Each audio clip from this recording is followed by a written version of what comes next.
Bringing more than. All right, good morning, everyone. Welcome to a special forms class.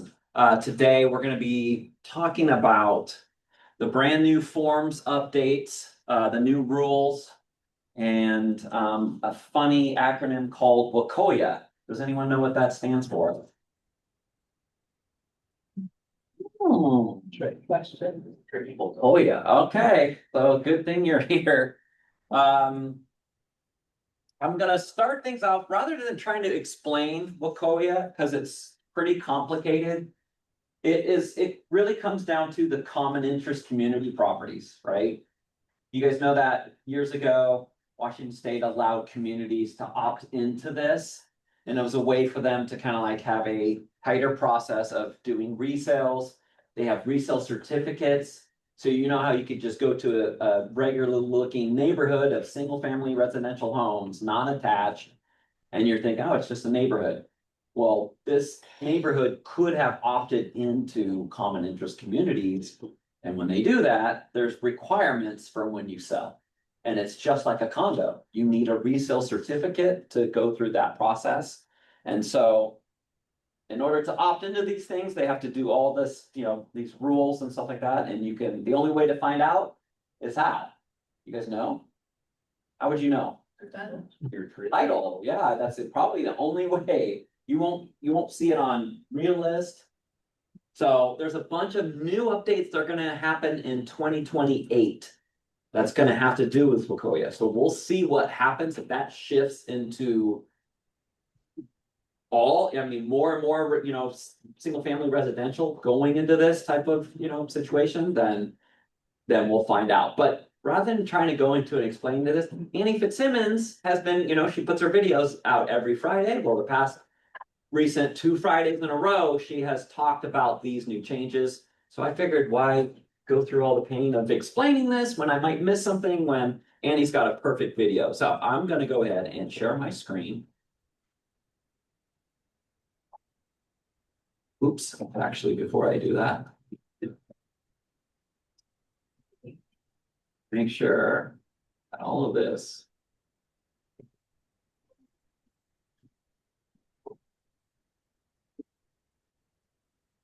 Hi, hopefully you guys in Zoom world can see my screen. I'm gonna go ahead and play our first video.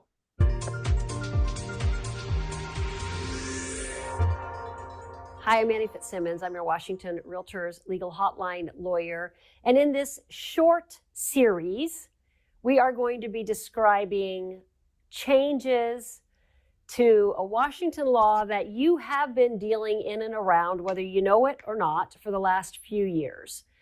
The law is known as the Washington Uniform Common Interest Ownership Act. We refer to it as WCIOA. Washington Uniform Common Interest Ownership Act. It went into effect on July 1st, 2018, and it affects and controls every residential housing community with CC&Rs that were recorded on or after July 1st, 2018. It also controls any community, residential community, that has opted into WCIOA since July 1st of 2018. There are many condominium communities that opted in to coverage under WCIOA. There are, to my knowledge, there's not a single family residential plat community that opted in to WCIOA. WCIOA creates increased burdens for both management of homeowner associations as well as sellers in the process of selling property that is in a WCIOA community. What you need to know for the purposes of this video is that if you are selling property in a WCIOA community, it is referred to as a CIC community, common interest community. And that terminology comes out of the statute, and we also use it in the statewide forms. Why am I making this distinction? using the term or using the acronym CIC. In residential communities that are subject to CC&Rs, many times that community will be required to generate a resale certificate during the process of selling the property to a buyer. And if this community is subject to this resale certificate requirement, what that means is that the seller must deliver to the buyer a resale certificate prior to closing and for some number of days, 5 days following receipt of the resale certificate, the buyer has the unilateral right to rescind the transaction. And the reason I'm drawing the distinction between communities that are subject to the resale certificate requirement and these Wakaiowa communities with the label CIC is because if the community is a Wakaiowa community, then the resale certificate you have to use is known as statewide form 27 CIC. If your seller is required to deliver a resale certificate in a community that is not a Wakaiowa community, then the form of resale certificate that's required is a straight form 27. So once again, how do you know whether the property you're selling is in a Wakaiowa community or not? All that you might know is that there is a homeowners association. So here again is the test. If the CC&Rs for that homeowners association were recorded after July 1st, 2018, that property is absolutely part of a Wakaiowa community. And that is true whether it's a condominium, a townhome, or a property in a single family residential plat community, with one exception that I haven't described yet. Or the property is in a community and the community, although the CC&Rs were originally recorded prior to July 1st of 2018, that community has voted to opt in to Wakaiowa. Again, I'm not aware of any single family residential plat communities that have done that, but numerous condominium communities have. And if you're selling a condominium unit in a condominium community where the community was created prior to July of 2018, but they have opted in to Wakaiowa, their homeowner association leadership team should be able to tell you that they're a Wakaiowa community, but you can also find the information yourself by looking at the preliminary commitment for title, because there will necessarily be an amendment to the CC&Rs recorded on title after July 1st of 2018, and that amendment to the CC&Rs will include language opting the community into RCW 64.90. That is the Washington Uniform Common Interest Ownership Act. Again, the statutory reference will be RCW 64.90. This seems very confusing, and it is. I would not lie to you by telling you it's not. It is confusing. But this is the reality that you have been dealing with since 2018. What I'm telling you right now is nothing new. What's new is that the Washington legislature has expanded the application of Wakaiowa. And effective January 1st of 2028, so we're talking a few years, but effective January 1st, 2028, every single community in Washington state that's subject to CC&Rs and a homeowners association will be subject to Wakaiowa. Between now and then, there's going to be a lot more education, probably more videos describing that process. So what is important for you to know today? What is important for you to know today is that there is a distinction between communities based on whether or not they are Wakaiowa communities. And if it is a Wakaiowa community, meaning that it is subject to RCW 64.90, then the form of resale certificate that must be delivered is a Form 27 CIC. And if you have a community where a resale certificate is required, but it's not a Wakaiowa community, then the form of resale certificate that must be delivered is a Form 27. In the next video, we're going to cover two things. We're going to cover an exemption that applies to certain single-family residential plat communities. And we're also going to talk about a newly created, brand new statutory right of a buyer to waive the right to receive the resale certificate. If you have questions about anything I've covered so far, please ask me a question by visiting warealtor.org and following the links to the legal hotline. Thank you for being a Washington Realtors member. All right, clear as mud, right, guys? So it's gonna be, a lot more work, probably in the future. We're gonna have to like check every single preliminary title report. So there again, it's gonna go, goes to show how important it is that you're ordering those very early on, right? Listing brokers. If listings don't have preliminary uploaded in the supplements, it's gonna cause, probably a little more headache because you're not gonna know if they're opted in. So that RCW she talked about, the revised code of Washington, the 6490, you can search that right now. You can just go into any PDF that you're using, and you can kind of do two ways. I would probably do this. Either one, you can open up preliminary title PDF, hit Control F or Command F on a Mac, and that brings up the little box for find, helps you to find a word. If you just type in 64.90, it should highlight it and find it, and it will show it right there inside preliminary title. And that will tell you that, yes, they did opt in.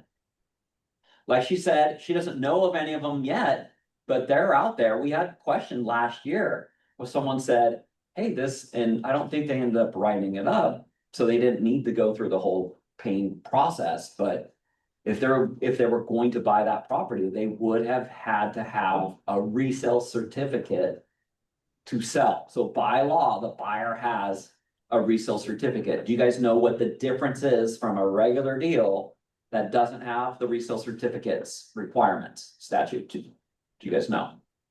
What's the difference between that and a regular deal? Well, there is a fee, first of all, and then you have to accept them. You have to agree to all the. So most of the time, you're right, there are fees, right? There's a fee for the resale certificate. The management has to prepare it, so they charge to do it. There is some property management, or community HOA management companies do have their own forms. A lot of them use like HomeWise or what's the other docs for condos. They use them all the time. A lot of those have those, and yes, they have their fees. Northwest MLS has Form 27, which is a standard resale certificate.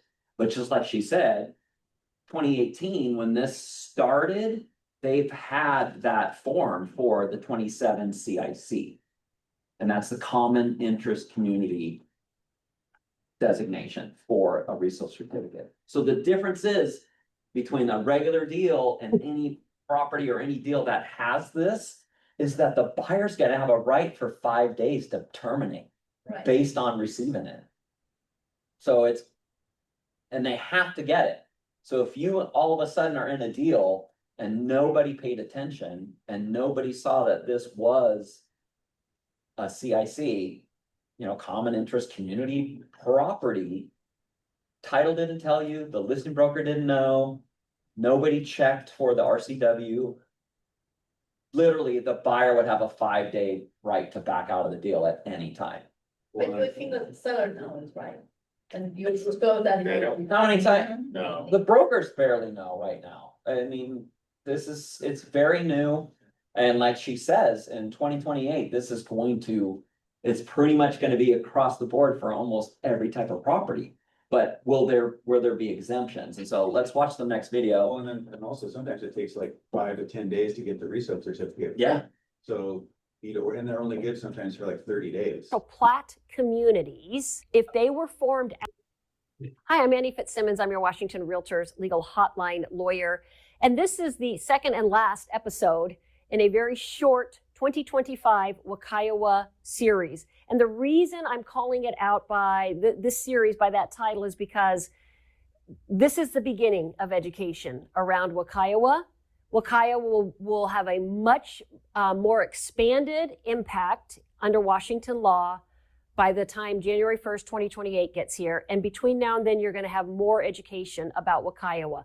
But for right now, you need to know the information that was in the first video in this series, the first episode in this series, and the information I'm about to give you.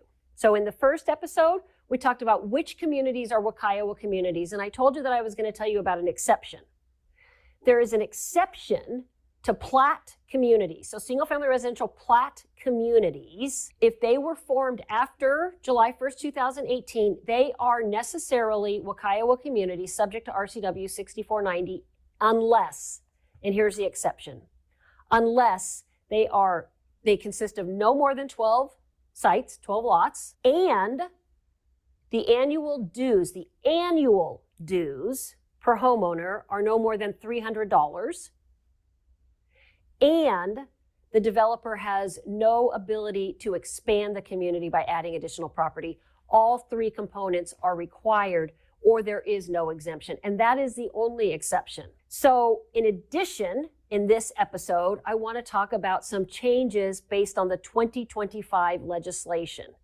The first change is to that small community plat exception. This does not come into effect until January 1st, 2028. But when the law is expanded to cover all plat communities, at the same time, the small community exception will expand from 12 lots to 50 lots, and the annual homeowner dues will expand from $300 to $1,000. We're not going to spend any more time talking about that right now. More education will follow between now and January 1st, 2028. But I did want to give you that ray of hope that there is a slightly expanded small community exception when all plat communities become subject to Wakaiowa. The other really important change under Washington law that I want to make sure you understand right now is that for properties that are subject to Wakaiowa, they are Wakaiowa communities, CIC communities, subject to RCW 64.90, and a resale certificate is required, and a resale certificate is required for any property that falls under the purview of RCW 6490, any Wakaiowa community. A resale certificate is required when the seller sells the property, unless the buyer waives the right to receive that resale certificate. And you might ask, why would a buyer ever waive the right to receive the resale certificate? It might not surprise you if you think about it long enough to know that I get this question often. Can a buyer waive the right to receive the resale certificate? And the reason buyers might want to waive the right to receive the resale certificate is because a seller is less flexible in their negotiations if a buyer has an ongoing right to rescind the transaction. Will a seller agree to move out and give me possession on the day of closing? Seller says, nope, not if you can rescind the transaction all the way up until the day of closing. I have to have some assurance that you're not going to rescind the transaction before I move out. And if I'm obligated to deliver you a resale certificate and my failure to do so gives you the right to rescind the transaction, then I can't move out and give you occupancy on the day of closing because I can never shake your unilateral right, buyer, to rescind our transaction. And so you might say to yourself, well, then solve the problem, seller, and deliver the resale certificate. And herein lies the problem. What if the seller is selling property that's subject to an association and the association won't generate the resale certificate, won't or can't generate the resale certificate? Because a seller cannot create the resale certificate. A resale certificate, it is a disclosure form, but it's disclosing the health of the association. It's not the seller's disclosure regarding the condition of the property. That's Form 17, and sellers generate that form themselves. Sellers cannot generate a resale certificate. The association has to do that. And so if the association is unwilling or unable to do that, and seller has an obligation to deliver that resale certificate, saving buyer the right to rescind until that resale certificate is delivered and then for another 5 days thereafter, then you can see the conundrum. A seller who can't get a resale certificate can never shake the fact that the buyer could rescind the transaction all the way up until closing. And so the legislature created a waiver process for that buyer to be able to inspire, if you will, a seller to have a little bit more flexibility in the negotiations. And so there are now statutory criteria, and I have to read them because they're fairly complex and I don't want to get it wrong. The seller has to attest to the fact that the resale certificate is unavailable. And the resale certificate can be proven unavailable by one of four means. The seller will attest that the homeowner association has failed to provide the resale certificate within 10 days following request and seller's delivery of payment to the homeowners association. There is a statutory cap on what that payment can be, but the association will set their own payment criteria. Number two, the seller's Form 17 could disclose that there is no homeowners association and no regular periodic assessments against owners of the property, against the seller of the property. Number three, the seller may attest that they have owned the property for at least a year, at least 365 days, and that during that time there has been no notice of an annual meeting from the homeowners association, no notice of budget ratification, assessments, or CCNR enforcement in however long the seller has owned the property or the last 5 years, if they've owned it for more than 5 years. So if a seller has owned it for at least 1 year, then they can make this attestation for the time period they've owned the property. And if they've owned it for more than 5 years, then they would have to be able to make this attestation regarding the last 5 years. And here's the final option. The seller attests that the seller has made 3 good faith attempts to request the resale certificate and to remit payment, and the seller has received no response within 3 business days from anyone in the association who could generate that resale certificate. If any of these criteria are applicable, then the seller can attest that the resale certificate is unavailable. And if based on the seller's attestation that the certificate is unavailable, then the buyer can waive the right to receive the resale certificate. And if the buyer waives the right to receive the resale certificate, then that would remove the buyer's ability to rescind the transaction. If you have questions on this topic or any other, please ask me a question by visiting warealtor.org and following the links to the legal hotline. Thank you for being a Washington Realtors member. All right, so let me go ahead and close, actually, we'll close that one down for now. These videos are on YouTube? Okay. Yeah, it's all of Annie's videos are there on YouTube. Never done. So for like a house like the community I live in, it's a house.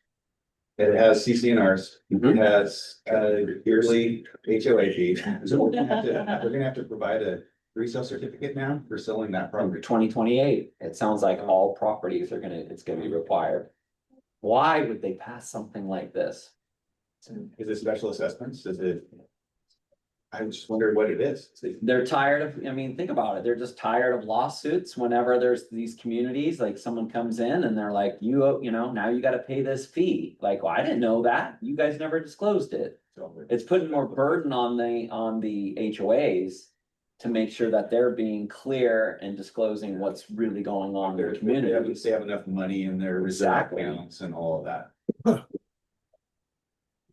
you ever seen it? Because I've never heard of a homeowner association not providing a resale certificate. Well, they don't. They don't right now. I mean, they could have since 2018. They made this to where they can opt in. So it's been around. This isn't new. That's the part that I know. That's why we don't see it very often. Just like Annie said, she doesn't know of one. Guarantee there's probably a few, because HOAs can, you know, they can run better this way. There's more transparency on what's being disclosed. Because all the time we hear this problem, like Annie's talking about. You guys find, you know, you got a buyer, they find a property they love, and they're like, they love this community. And in the only remarks and in the listing, it says no HOA, do what you want. Park your RV in the front, put a boat on the lawn, work on cars on the driveway, bring your work vehicle home. You know, That's pretty much what you think, but then all of a sudden you guys get in the deal. Put the deal together, goes to closing, and then all of a sudden the buyer moves in, and then all of a sudden this quiet, dormant HOA that's been sitting there for many years, all of a sudden. A majority amount of neighbors get together and go, you know what, we're tired of seeing Yeah. this. We're tired of seeing people bringing their work vehicles. We're tired of boats on people's lawns. Tired, that's what they do, right? They're tired of seeing people's yards not taken care of. And all of a sudden, one person says, well, wait a minute, it says right here that we have CCNRs. Look, there's rules to this community. No one's following them. No one's enforcing them. Guess what? Let's go ahead and revive the HOA. And we can just go ahead and activate it again. We just need a majority. And that's what happens. And there's been instances where this has happened. This has literally happened to me with my own clients. They bought this lot because it had an RV gate and stuff and parked on their property. They love that. And all of a sudden, 2 years after they move in, they reactivate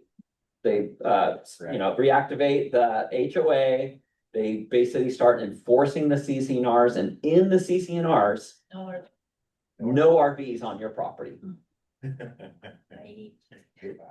That's what happens. And so see, if there's a resale certificate that a client has to sign off on and review it before they buy, and it gives them right to get out based on that, then that helps protect those types of situations and the frivolous lawsuits But that we're they. talking about that starts in 2028.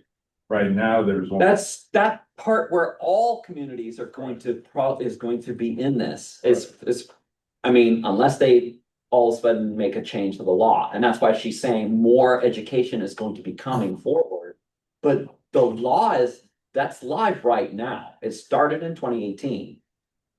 so it comes down to really reviewing the title report. Title report, you Every need to look, yeah. yep, every single time. So that RCW 64.90. If that's in there, then they're under the Kiowa. And like he said, or like she said, any of the communities that were built after 2018, like they have it, but they have, it's not quite exactly the same. So under 12 lots.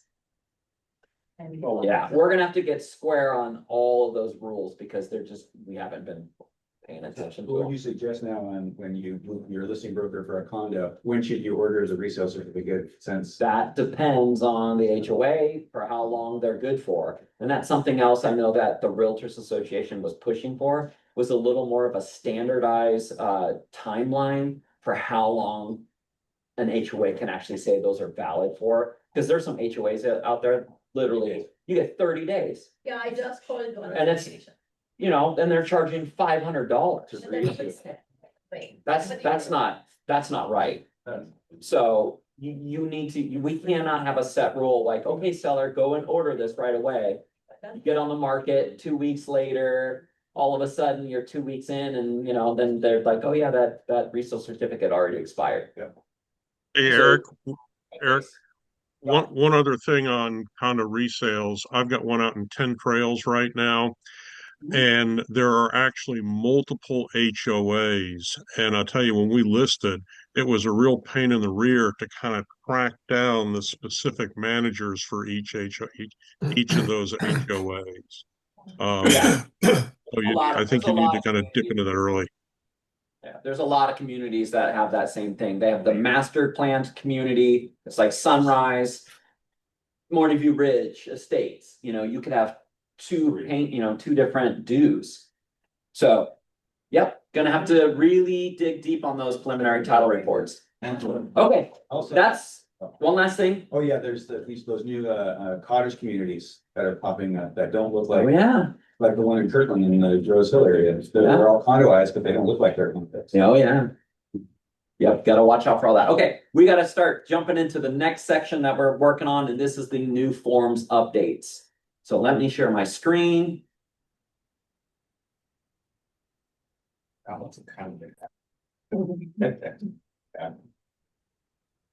All right, so let me first get to the first form here.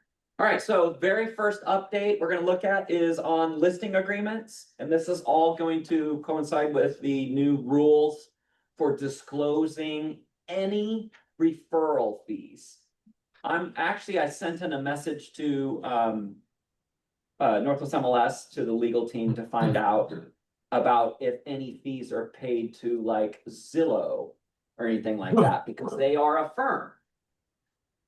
And because they're listed in the Northwest MLS as a firm, so if you're paying for referrals to them. So I don't have that answer yet, so just kind of cut that question off early. I figured I would mention that, so I'm awaiting an answer back from Jeannie Simpson, hopefully. All right, so first things first, obviously they've updated the dates. These are called the red lines, meaning that they're going to show every single change in red. So either the cross out is what used to be there, and then the red written in portion is what is replacing it. So obviously the revision date and copyright date is being updated. So nothing else changed until we get to the brand new number 8, which they've slid everything else down. So if you were a forms nerd like myself, and you're going to mention what section things are in, you're going to have to rememorize it. Okay, so first things first is the referral fee disclosure. Listing firm is or is not, it is not, if not filled in, meaning there is no referral fee. Obligated to pay a portion of the listing firm compensation to a real estate firm, referring firm, which is who is the referring firm, that referred seller to listing firm. Seller consents to listing firm sharing a portion of the listing firm compensation as follows. So the key thing here to recognize is that you are now disclosing how much you guys are paying for any referral fee.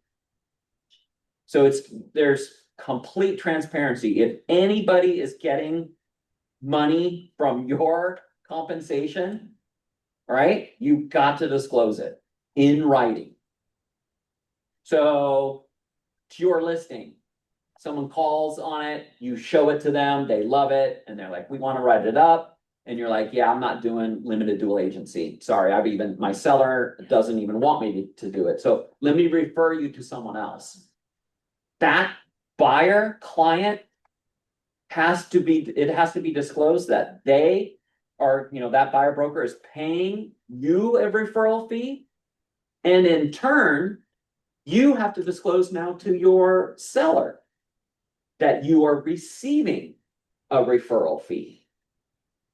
This is about the simplest kind of way that I can explain the new rule. So anytime you're getting a referral fee, you're disclosing it. You're either disclosing it right up front from the beginning, and in this case, in our listing agreements, this is the referral for this seller. So if somebody refers you this seller, you've got to disclose. Got to be in writing. If you're already in a deal, then you're going to be using the brand new form. And this is in the back of your handouts, and we'll get to the form in here in just a little bit. And it's called the 42C compensation disclosure. So if you're already you already had your listing, signed, and the example I just gave you on what happened, that's when you'd have to use the 42C. We're getting more and more forms, aren't we? And the forms are getting longer and longer. Question? Don't have a referral or a friend that you're referring to yet, because you don't know if you're gonna get. Yeah, You can keep that blank, and then just do 42C later. You do. exactly. How can I send a chat message in Zoom? Question? Zoom? Hello?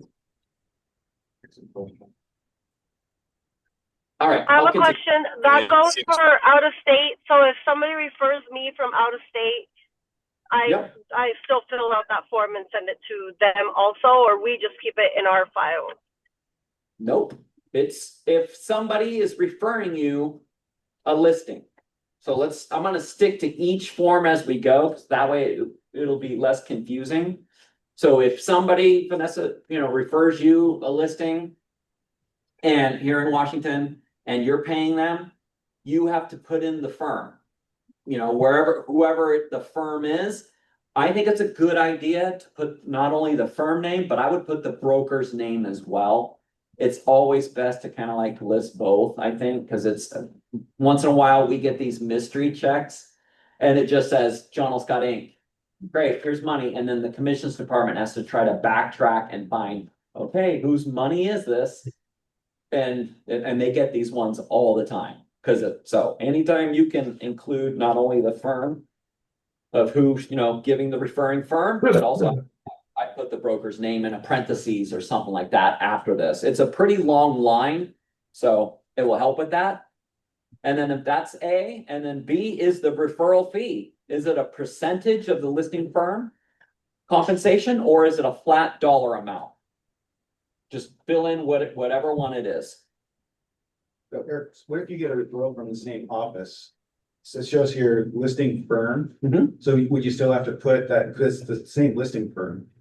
Yeah, It's just. doesn't matter. Yeah. Okay, You would, if somebody in here referred you someone, you would put John L. Scott Inc., put in parentheses, Eric Scholl. Just gave you a referral. got it. And I'm then same, I'm surprised that this is just becoming a thing. I mean, it should have been a long time ago, probably. it's very funny you say that, Andrew, because this was meant to be pushed out earlier, but there was too many changes all at once. And they weren't quite straight, from the NAR lawsuits on exactly how they were gonna handle, everything specifically. What do you guys think? Think there's gonna be more changes after this? Yeah, I'm sure there will be. There's more things they're still ironing out, so guaranteed, we gotta constantly stay up, keep on our toes. And the only way to do that, I think, is probably to keep coming to forms class. So I do some referrals, and on the title escrow side, a lot of times it'll just show that total amount, it won't show it broken down. Mhm. But then they'll send it out, if they say it's called their split, their internal split, well, they'll send it to like our firm or the other firm. Are they gonna segregate that out now since? No. No. You don't have to do that. Remember, it's just firm, because the listing is the firm's. Yeah, The buyer broker agreement is with the firm. okay, So yeah, don't worry about that stuff. Yeah, you would seriously mess that up. yeah. Don't do that. One more question, Zoom? Oh, sorry. Can you, everybody in Zoom, please mute and only unmute if you have a question. All right, so the rest of these numbers, that's it. It's just changes the number all the way down. There's no other changes. Now number, 18 is now the fill in the box. Okay, let's look at the next one, which is a form 47. This is a off-market sale to, sale to an identified buyer. So if property's not going to be listed, but you're representing that seller. Same thing. It's going to be number 9 now. So it's the exact same referral fee disclosure. Firm is or firm is not, if not filled in, obligated to pay a portion of the compensation to a real estate firm, referring firm, that referred seller to firm. Seller consents to firm sharing a portion of the compensation as follows. Who's the referring firm? Put in a parentheses who the broker is, referral fee amount, and then of course, percentage, and of course, or a flat dollar amount. Don't forget in a Sky Slope, when you turn in deals, in the compensation, commission section, it calls it still. In Sky Slope, there is a section at the bottom to put in any referrals. And the very, very best thing to always do, even if you input what the percentage is and who it is, they have a giant notes box. Use that thing. The commissions department, they always can see the notes first in the file. And that's the easiest thing to say. I've got a referral fee for this, 1 or 2 referral, whatever they are, put them all in there, explain who they are, how much they're getting, exactly, what it's supposed to be for the shares. Just make it easy for them. Hey, Eric, I've got a question. So What you if got? you work with a referral, company and they give you referrals, you put on the 1A, you put them in, their name, Yeah, you might have missed the very start of class, but I talked about them waiting to hear from Jeannie Simpson. Whether or not a company giving you a referral will have to be disclosed. Because from what it is stating in here, and we don't get the forms manuals yet, and all of these forms changes go live on the 25th. So on the 25th, next Friday, this is it. Your every deal forward from the 25th, you have to have this disclosed. It has to be disclosed in there because it's already now been. we don't know about companies right now. Yeah, right now we don't know. I don't have clarity. I've put the question in and still haven't heard back. Okay. So, but I do know for a fact Zillow is a firm. Zillow is listed in as a firm in our Northwest MLS. To me, that sounds like we'd have to give it for them, but until I get that straight from all of the attorneys, and I'm gonna ask all of them, not just one, because my hunch is someone might disagree with the other attorneys, and then we'll let them battle it out, and I'll get you guys the answer. Who is Boeing a firm? Is who? Boeing a firm? Boeing? Oh, relocation? Nope. What Yeah. about lenders like Chase? Like I said, any company that's gonna give a referral that you have to pay for the referral fee, I will find out and get clarity if they're gonna have to be listed in here. If, I don't know, my hunches is maybe they'll state that we'll have to put it in our own verbiage, and I'll get Aaron on board on this as well. So like I said, we got a little more time. I didn't want to do this class too early on, away from the change, because I knew for sure there's gonna be more and more questions all the way up until the 25th, but we'll get some clarity in all of that. All right, all the rest of these numbers are changing. That's it.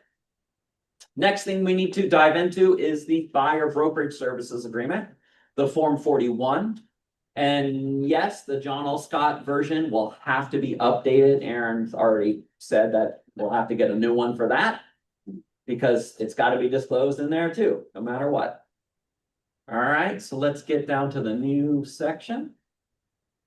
And it'll be number 8. Same thing, referral fee disclosure. Only thing that's different this time is that the verbiage is talking about buyer brokerage firm, is seller brokerage firm. Is or is not, and is not, if not filled in, obligated to pay a portion of the compensation to a real estate firm, referring firm that referred buyer to buyer brokerage firm. Buyer consents to buyer brokerage firm sharing a portion of the compensation as follows. And it would say referring firm. So who referred you this buyer? Put in parentheses the broker's name, the referral fee percentage of the compensation, or the dollar amount. So pretty much the exact same thing, just flip flop with it saying buyer or seller. It's the only difference between 41, 47, and the 1A. And then of course, all the other numbers shift down. All right, here is the brand new 42C. That's been, actually, it's almost all red because it's completely updated. They did have this in there before, and this was mostly, actually, I'll quiz you guys. Do you guys know who mostly used this? Who? Do you remember using 42C before? Anybody? Nobody on Zoom? No. Commercial? No Is commercial that the people? multiple brokers? No? Nope, No, commercial. that's 42A. This was used a lot on Never use it. or business purchases, right? So that's pretty much why you never saw it. But this has been around. But it's got a lot of updates. So the first thing they're changing is set of buyer brokerage. Now it is just firm. Because the reason is now most of the time they got to talk about it on the, for both sides. If it's a listing broker or a buyer broker on who's going to receive compensation. Now it's changed line to buyer. Right? All those other things are removed. And then of course, seller and the purchase of sale and sale of the property. So they redesigned all of that. firm to complete the sections with the disclosure or disclosures that apply. So now you got the multiple choice depending on the situation you're in. And like I said, you're never using this one unless you've already got a 41 signed or a 1A signed or a 47 signed. Because in all of those forms, it's already updated on what is the new disclosure for referral fees. So now compensation from seller or listing firm. The compensation offered to firm by seller, listing firm for providing brokerage services to buyer related to the property is a percent of the purchase price, flat dollar amount, or other. Client consents to firm receiving compensation in this section 1. So the first one is, are you the listing broker side? Are you representing a seller and you're going to get paid a referral fee? Next is compensation from buyer or buyer brokerage firm. So the compensation offered to firm by the buyer brokerage firm for providing brokerage services to seller related to the property is a percentage price, flat dollar amount, or other. Client consents to the firm receiving compensation in this section 2. And now section 3 is referral fee disclosure. Firm referred the person, either a seller or buyer, to the firm representing the other party in the transaction. If the transaction between buyer and seller closes, the firm representing the other party in the transaction is obligated to pay firm a portion of that firm's compensation as a referral fee as follows. The referral fee is a percent of the firm's compensation or a flat dollar amount. Client consents to firm receiving the referral fee in this section 3. Pamphlet. Here's a reminder that buyer and seller acknowledge receipt of the pamphlet entitled Real Estate Brokerage in Washington. Please do not forget to hand those out. Every single client has to have it by law. All right, and then of course, there's the signatures. They had to, oh, I'm sure they're gonna make that fit on one page. Yeah, they should be able to make that all fit. So of course, client signature, and then the broker signature, brokerage firm. They're making it like that because otherwise they would have had to make 2 forms. Would this also include if the seller is offering a credit? No, Is that, okay, that's. nope, that's just totally separate.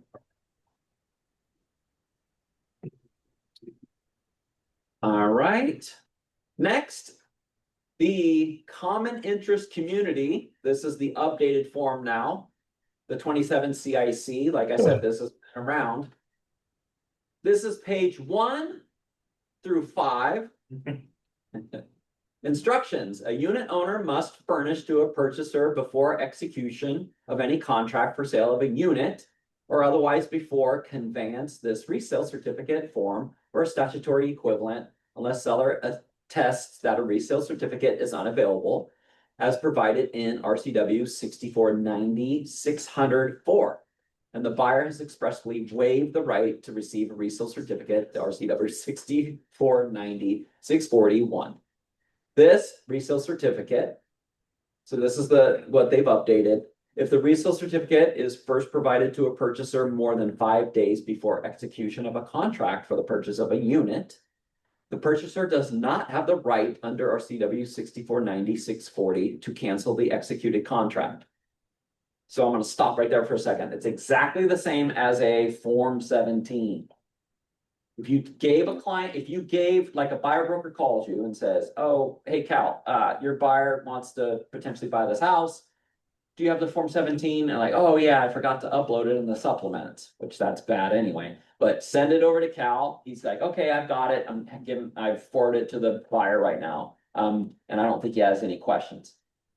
I've got knowledge now that I've given it to Cal, and he's got receipt. So now I can start my calculations on, timeline. They've got 3 days from receipt. Commencing day means following day is day 1. which is not a Saturday, Sunday, or legal holiday, don't forget, computation of time. But basically 3 business days goes by. Now that buyer doesn't even have a right if you're in the deal and they want to terminate based on the Form 17. Because it's already passed from receipt. It doesn't begin, the disclosures don't begin upon mutual acceptance like most of all of our other contingencies. So same thing, if it falls under the resale certificate for the 27 CIC, there's this 5 days. So if you end up giving them this form and it's filled in, it goes to the buyer, the buyer broker, and they acknowledge receipt. You got 5 business days and this is waived. That right to redemption is gone. So same type of rules. If the certificate is first provided to purchaser 5 days or less before the purchaser signs a contract for the purchase of a unit, the purchaser before conveyance of the unit to the purchaser may cancel the contract by delivering no later than the 5th day after first receiving the certificate, a notice of cancellation to the seller. If the certificate is first provided to a purchaser less than 5 days before the closing date for the conveyance of the unit, the purchaser may, before conveyance of the unit to the purchaser, extend the closing date to a date not more than 5 days after the purchaser first received the resale certificate. All falls under the RCW 6490-643B. A purchaser is not liable for any unpaid assessment or fee greater than the amount set forth below. So now they've removed all that other language. All right. So here's the information about the assessment. Should the seller be filling this in? Who fills this in? Association. Got to get the association to fill this in. This is effective. But this is if they don't have their own already made. Question? Okay, so they don't have to use this form. They Right. have their own. A lot of the HOAs will have their own designated forms. Yeah. And they have to follow the RCWs. And my hunch is if they're updating more of the RCWs, then they might have newer forms. They don't have the form. This is what will be provided to the HOA. If they can't get it filled out, if the HOA is like ghosting the seller and they've made all the attempts, like Annie said, and it's got to be well documented that the seller did everything in their power to try to get the HOA to fill in the 27 CIC. And if they can't get it, then the buyer may waive the right to receive one. How do we do that yet? I don't know. So we submit this to the association if there is one. If they don't, to the association, if the association does not have their own resale certificate for a CIC community. Or be just an attachment to this. No, Just that. they wouldn't even use it at all if they have their own. A lot of the HOAs are going to have their own. So it's same type of rule. Think of it same as the Form 27. What's the Northwest MLS Form 27? No. Resale certificate. Yep, that's right. It's the resale certificate for a condo. I know. Because some condominiums don't have their own, sometimes they self-manage them. Yeah, we've seen ones, honestly, we had one where they sent us a Word document. And it was filled in from them, and it was very short and it looked like even a condo information questionnaire, like for a lender.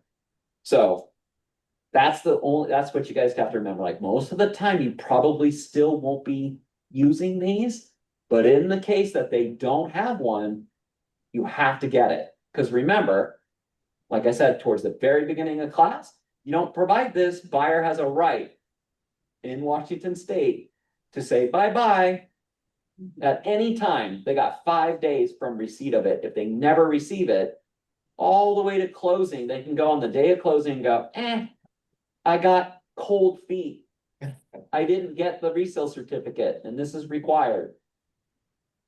And they'll get out of the deal and get their earnest money back. And your seller's probably gonna fire you because they're gonna go, why didn't you tell me about this? Eric, I have a quick question. Is it a silly question? And you might have said this already, but when it comes to the condominium resale certificate, does this still fall under the same guidelines as a disclosure? Meaning if I send the resale certificate to a buyer and they acknowledge it, does their 5-day timeline starts that day? So the timeline is a default timeline from the Northwest MLS, a attorney drafted form. Mm-hmm. The way by the RCWs have a minimum in there as well, and they follow those. I have heard of some resale certificates having even longer rights of redemption for the buyer to walk away. So it really can come down to a case by case scenario, but majority of the time you're pretty safe following the same days as what's in like the Form 27 or the 27 CIC. So it Got it. case scenario, you'll have to get with your title person, or like I said, you can review the title yourself.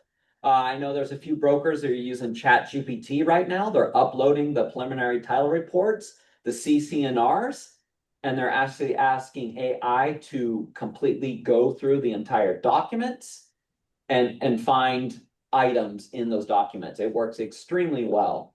And you can even, and the one thing I will say, if you use AI, it's not always 100%, because sometimes Yeah. it makes stuff up. I'll use the nice word. It will make stuff up because it is a creative tool. So you got to be careful. What I would do is if you do find it in that, what I would do is send that item highlighted, send it to the title, have the title attorney verify that, yes, in fact, this is correct. We just did this for actually a client that has a work truck that he has to take home. Is he allowed to have his work truck in the driveway and it's got branding on it? Can he do that? We used it to do that, identified that you can't do that in this community.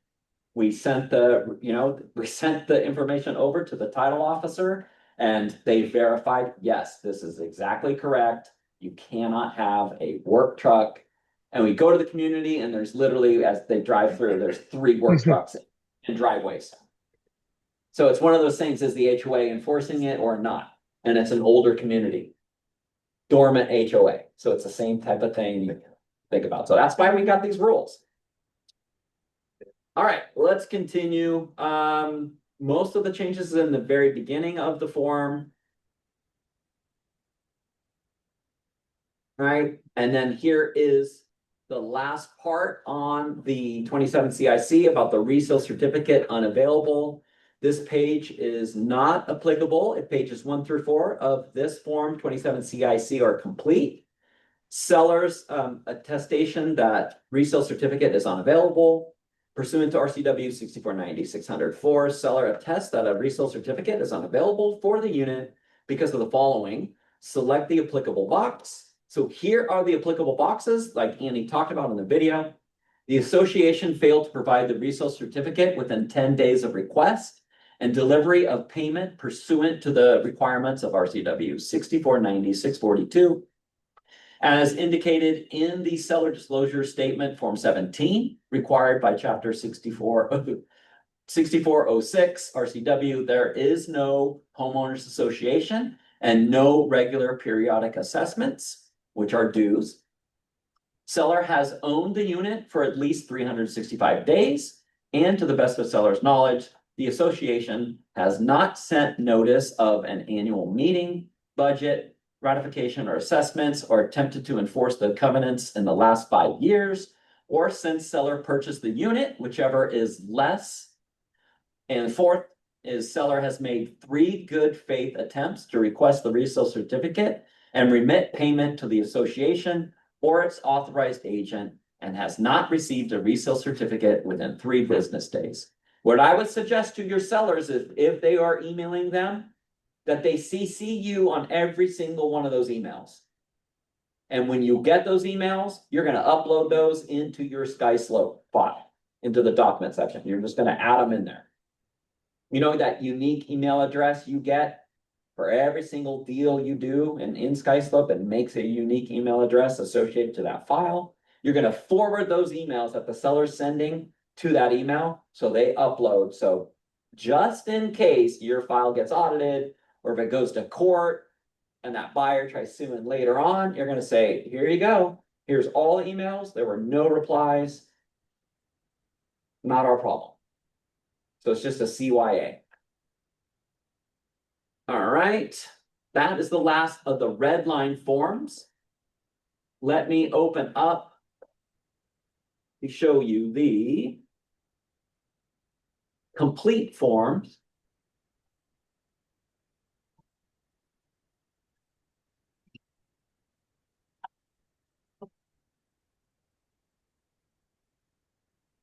All right, so there is the new 11A. This is the brand new 11A form. This is below the real estate firm to provide brokerage services to consumer. So you have to disclose the firm, state and license number, broker name and license number, email address and phone number. Referral fee disclosure. If real estate firm provides brokerage services to consumer in a transaction that closes within 18 months, if not filled in, of the date of this referral, real estate firm will pay the referring firm a percent of real estate firm's compensation or a flat dollar amount as a referral fee. Then there's another box to type in. Here's the referring brokerage firm's signature. So designated broker, if you guys are sending a referral, I'll have to sign off on this. If you're the referring broker signature, they have to sign off on here as well. And then here is the consumer, that they understand that they're going to be, that basically you're going to get a referral fee. So brand new form 11A. It's a referral disclosure. Form 11s, I know you guys, those have been around the whole time. Those have been around forever, the whole time I've been, in real estate. Form 11s is a referral fee agreement between members. So if somebody else and another member had a referral for you, that's what you would have the designated broker sign with the client's information and how much was the referral. Well, now you're referring, now you have to disclose to that client for that referral. Form 11 is going to stay the same. You fill out that form and this is the disclosure. And this is the disclosure for that referral. So you see they're covering the tracks on both sides. It's the client that you're working with, like as a listing broker, like I said, all of a sudden you find another client, right, that you're referring to buy that home. It's got to be disclosed that you're going to be getting some compensation. So realistically, from the 25th on forward, every single time, any single time you're getting a referral fee or you're paying one. The clients on both sides of the deal have to know about it.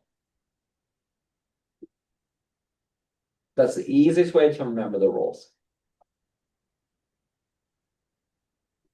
Pretty quiet. It's just filling out the form. Yeah. All right, let's keep going here. There's the 1A that we did, right? Now it shows the complete form. That form didn't extend. Same thing, 47. 41. Number 8. So now you can see what it'll look like, without the red in it at all. And then here is the compensation disclosure. That's when you're basically have already started in the deal and you have to add it later. And then here's that good old 27 CIC. All right, questions? Yeah. We did pretty good. You guys are, we're kind of ahead of schedule. What do you think? It's pretty easy for the most part, right? Those things that should have you're disclosing to the parties. Exactly. It's all the same. Only big difference is you are disclosing where every dollar is going, pretty much. Transparency. It's just more transparency. All right, Zoom people, any questions before we wrap it up? So I got a quick question. Yeah. So sometimes I'll co-broker or sometimes I'll do a referral fee. What is the best way that you think for? Yeah, if you're co-brokering and you're both on the agreements. So there's a big key element to this, and a lot of brokers, this is where I think it's been muddy, and this is probably part of the reasons on why they wanted to bring some more transparency in because of this exact reason. And here's the kind of typical scenario we see. Quasi calls and says, hey man, I'm gonna be gone on vacation. And I'm gonna add you on my listing as a co-broker. Can I just put your name in the agent only remarks? So, call co-broker for all questions during this date range. Oh yeah, that's cool, man. Yeah, I'll do that for you. That person's not on the 1A. Are they actually representing the client? No.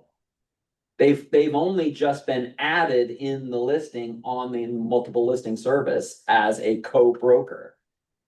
So it's a little muddy right from there. And that's something that they talked about before. Like if you're adding someone, if they're on there, because this happens a lot. So let's say that's a scenario. Let's stick to Quasi's scenario here. Quasi comes back. All of a sudden a buyer comes along and says, hey, I want to, can you show me this house? And maybe you were doing an open house or something. Go, oh yeah, I'm here. I'm doing an open. Come on in. They go, oh, I want to write this up. They pull out the listing and they look online and it says, oh, wait a minute, you represent the seller. Do they? I would say yes, because to add a co-broker, you need to amend the 1A. So if you're amending the 1A, then you are representing that seller. How do we amend 1As? With the Form 8, is it 18 or 19? Said it, 18. Yeah. 18. Form 18 is what you use to amend your listings. Pamphlets. And you should be doing that. Is it okay to add a co-broker for a term? Yes. But do it with an 18. Mark who it is, and in the other box state it is only this, co-broker will only represent client during this date range. It's just like we talked about a year and a half ago when we changed to all buyer brokerage services agreements. When we had anybody offering us, we would have to do the same thing. We'd have to do a 41A and amend the buyer brokerage services agreement to do the same thing. But let's try to keep it clean and transparent for all clients. Another comment? Question about that? All right. Wow, you guys are good. I will stop my share. And that is it for today, you guys. Thanks for making it. I know it was a pretty short one. It's not too bad. But like I said, all of these changes go live on next Friday, the 25th. So from the 25th forward, if you have any new referral fees coming in, they will have to be disclosed. If you've already got one going now, you don't have to go back and go get everything signed again. Okay, so you're good. All right. Thank you, Eric. Thank you, guys. Thank you, Eric. We'll see you on the next one. Thanks, Eric. Good class.